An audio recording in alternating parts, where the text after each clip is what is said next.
Nous sommes en Cisjordanie au printemps 2002, un an et demi après la visite controversée d'Ariel Sharon sur l'esplanade des mosquées et le déclenchement de la deuxième intifada.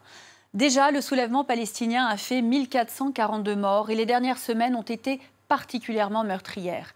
Le 27 mars, un nouvel attentat est revendiqué par le Hamas. Sa cible, un hôtel de Netanya où 29 personnes sont tuées. 2 jours plus tard, le gouvernement d'Ariel Sharon lance Opération Rempart. Malgré les appels lancés par l'ONU et par Washington, et alors que la rue arabe se mobilise en faveur de la cause palestinienne, Tsahal entre dans Jenin, ce camp de réfugiés proche de la ville du même nom qui est pour les Israéliens une pépinière de kamikazes. Dès le début de l'assaut, sa violence est condamnée. Pendant 8 jours, des soldats israéliens, avec l'appui de chars et d'hélicoptères, vont affronter les militants palestiniens retranchés dans le centre du camp. Un quartier de Jenin est entièrement détruit et plus de 4000 personnes se retrouvent sans abri. Une polémique est lancée autour du nombre de victimes à l'intérieur du camp. Pour les Nations Unies, le bilan final s'élèvera à 52 morts.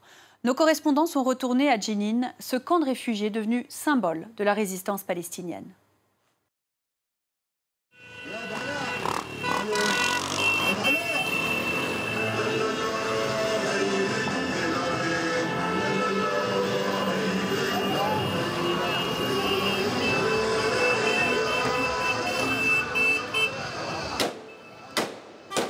Cette arme qui change discrètement de main, c'est la seule que nous pourrons filmer dans le camp de réfugiés de Jenin.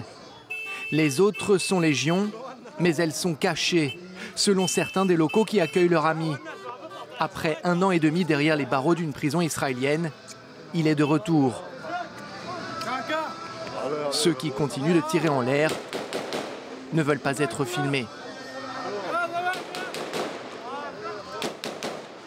L'ancien prisonnier est heureux d'être libre, mais pas très optimiste sur son avenir.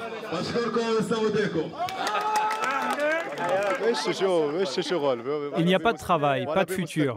Il n'y a rien ici. Les jeunes vont en prison, ils en ressortent, ils y retournent, c'est tout.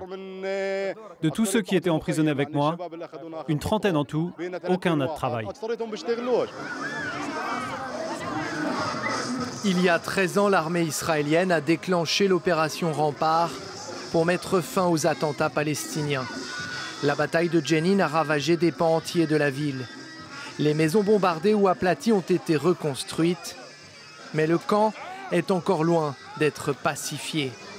De jour comme de nuit, les balles fusent, comme pour rappeler que le conflit n'est pas terminé.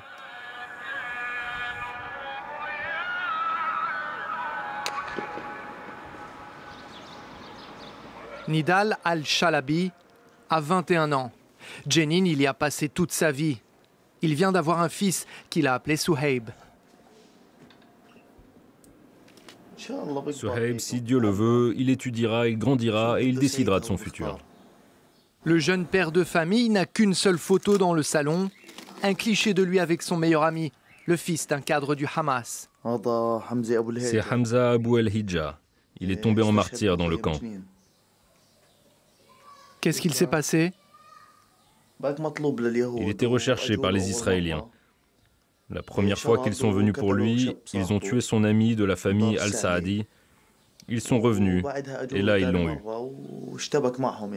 Nidal nous décrit le camp de réfugiés comme étant une grande famille. Il dit que tout le monde se connaît ici, mais que c'est aussi un endroit dangereux et dénué d'opportunités. Les gens n'ont rien ici. Ils traînent, ils n'ont rien à faire, ils tournent en rond. Il n'y a pas de travail. On étouffe dans le camp. Dans chaque maison, il y a soit un martyr, soit un prisonnier, ou alors un blessé. Il n'y a pas une seule maison sans un de ces 3 cas. Pendant la seconde intifada, les Israéliens surnomment Jenin la capitale des kamikazes. Elle produit plus de bombes humaines que n'importe quelle autre ville de Cisjordanie. Tsahal déploie des hommes, des chars et même des avions de chasse pour la mater. Les combats ont laissé des traces sur les murs et dans les mémoires. Les amis de Nidal entretiennent la légende de cette époque grâce à des reliques, comme une voiture criblée d'impacts. Une balle ici, une autre là, une autre ici, tout ça dans la tête. Le véhicule est garée devant la maison de cet homme qui nous explique que ses deux frères sont morts dedans. Des membres des brigades des martyrs d'Al-Aqsa. Ils ont vécu leurs derniers instants lorsqu'ils sont tombés sur une patrouille ennemie. Ils leur ont tout de suite tiré dans la tête pour être sûrs de les tuer. Que Dieu garde leurs âmes. Le salon familial sert de mausolée dédié aux deux frères et à leurs amis en prison ou tombés au combat. Ils ont détruit notre maison avec des bombes. Et ça, c'est le fusil que mon frère a pris aux soldats israéliens. Si Israël reste l'ennemi numéro 1, la colère populaire a désormais une nouvelle cible dans le camp, l'autorité palestinienne. Quand les esprits s'échauffent, Nidal est le seul à oser dire les choses clairement devant la caméra, alors qu'il a déjà eu des problèmes avec la police locale. Ils ne nous protègent pas. Quand les Juifs rentrent dans ma maison, s'en prennent à ma famille, personne ne me protège. Ils ne font rien. Ils les attendent. Les Juifs rentrent, tuent des gens devant nos yeux. Je n'ai pas peur de le dire. Chacun doit se protéger lui-même. Les seuls à faire face à l'ennemi et à nous protéger, ce sont les membres de la résistance. La coordination sécuritaire entre les forces palestiniennes et israéliennes, c'est le sujet qui fâche à Jenin. Tsahal mène régulièrement des incursions dans ces rues. Hors caméra, le chef de la police locale reconnaît que ces hommes reçoivent l'ordre de ne pas s'interposer lorsque les soldats israéliens rentrent dans la ville. Le colonel, lui, préfère parler du renouveau des commerces grâce à ses efforts. Nous avons augmenté le nombre de policiers dans les rues. Ça a eu un effet très positif sur le commerce en ville. Comme vous le voyez, on se déplace sans souci, tout fonctionne. Il y a une vraie reprise économique.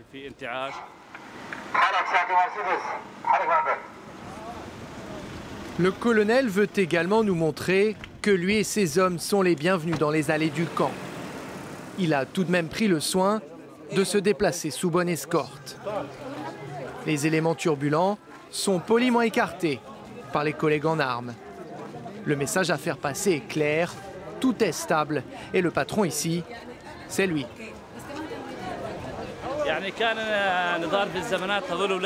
Il n'y a pas très longtemps, ces jeunes jetaient des pierres sur nos forces de police.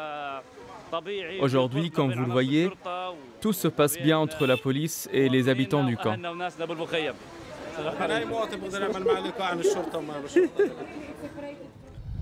Un discours qui ne convainc pas les familles qui ont reçu la visite des Israéliens. Certains n'hésitent pas à accuser le président palestinien d'utiliser ces opérations pour se débarrasser de ses opposants islamistes. Des soldats sont venus arrêter le frère et le père de ce jeune homme il y a quelques jours, dans la nuit. Ils sont entrés, ils ont fouillé la maison jusqu'à ce que leur chef arrive.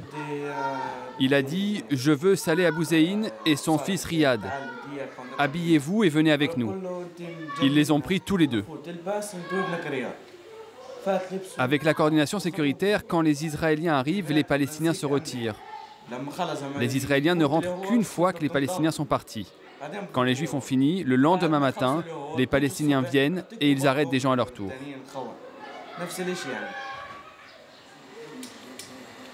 La coordination sécuritaire avec Israël est avant tout une décision politique. C'est donc au gouverneur de Jenin que nous posons la question de son utilité. Son prédécesseur était connu pour ses excellentes relations avec l'État hébreu.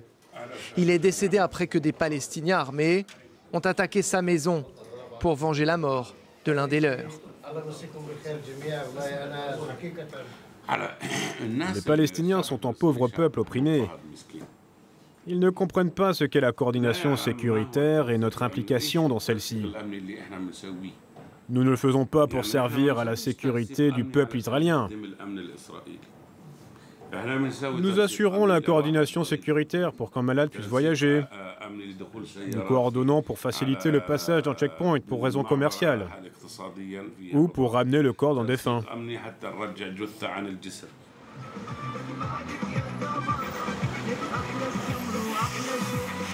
Coopérer donc en échange d'une certaine stabilité qui permet au commerce local de se développer. Par endroits, Jenin montre effectivement un nouveau visage. L'homme derrière une grande partie de cet essor, c'est lui. En l'espace de quelques années, Bachar el-Nafa a ouvert 3 centres commerciaux. Il mise des millions d'euros sur sa ville natale, dont il dit qu'elle est idéalement positionnée.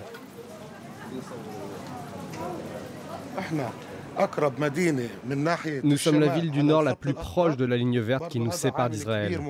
C'est très important. Ça veut dire que nous faisons le lien avec les Arabes d'Israël qui viennent tous ici.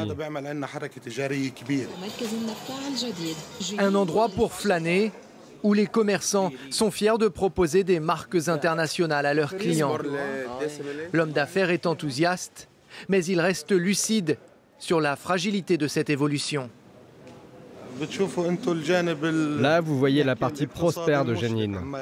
Mais la réalité de cette ville est très différente. Ça, c'est juste une petite partie. Nous avons encore d'immenses besoins en matière d'économie, de sécurité contre l'occupation. Sans une paix complète et une vraie solution pour la cause palestinienne, et tant que tout le monde ne vit pas en sécurité et en paix, il ne peut pas y avoir d'amélioration durable. Bachar souhaite nous montrer un restaurant qu'il affectionne particulièrement à Jenin. On y sert des spécialités locales à une clientèle plutôt aisée. Selon lui, le meilleur investissement pour la région est une paix qui passe par l'accès au travail et à la consommation. Quand les gens ont du travail, qu'ils gagnent de l'argent et qu'ils ont une vie digne, ils ne pensent pas à autre chose. Tout ce qui leur importe, c'est d'avoir une vie heureuse et normale, pour eux, pour leur famille, comme partout dans le monde.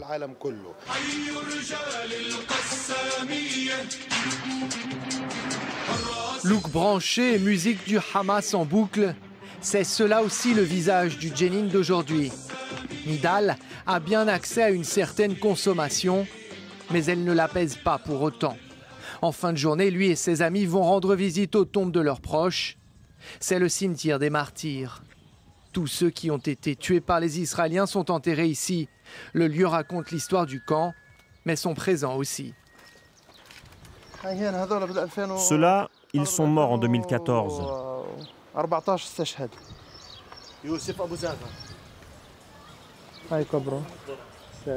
Là, c'est la tombe de mon frère, Taher Abou Al-Kamel. Mon autre frère est juste à côté de lui. Ici, je pense au fait qu'ils ont été tués par les forces de l'occupation. Elles doivent être chassées de notre terre. Au nom de Dieu, j'espère que leur sang n'a pas coulé en vain et qu'il apportera le malheur aux Israéliens. Jusqu'à ce jour, les corps des jeunes du camp continuent de venir peupler ce carré. Ce père vient de perdre son unique fils. Il était pris au piège. Il est sorti avec les autres. Il a pris une balle en plein cœur. Il est mort sur le coup. Que Dieu préserve son âme. C'était l'aîné et mon seul fils. Sorti de l'actualité, mal relié au reste de la Cisjordanie, Jenin est tombé dans un certain oubli. La ville semble vouée à l'isolement.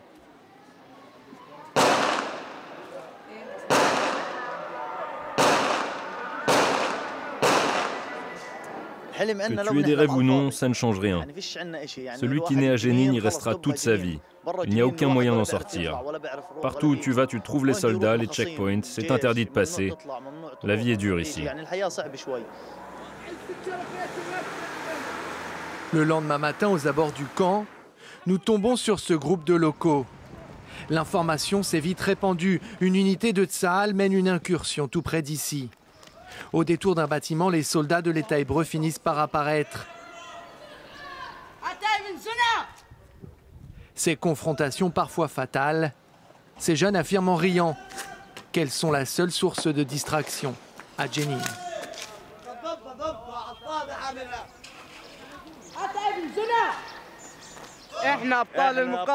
La résistance, c'est nous.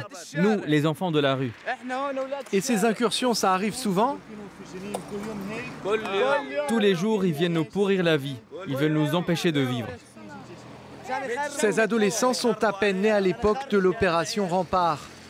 Aujourd'hui, ils sont coincés entre l'autorité palestinienne, dont ils n'attendent pas grand-chose, et Israël, dont ils ne connaissent que les soldats, les colons et parfois les prisons. Reportage de Gallagher Fenwick et Nidal Rafa. C'est la fin de cette émission. On se retrouve très bientôt pour un tout nouveau numéro de Billets Retour.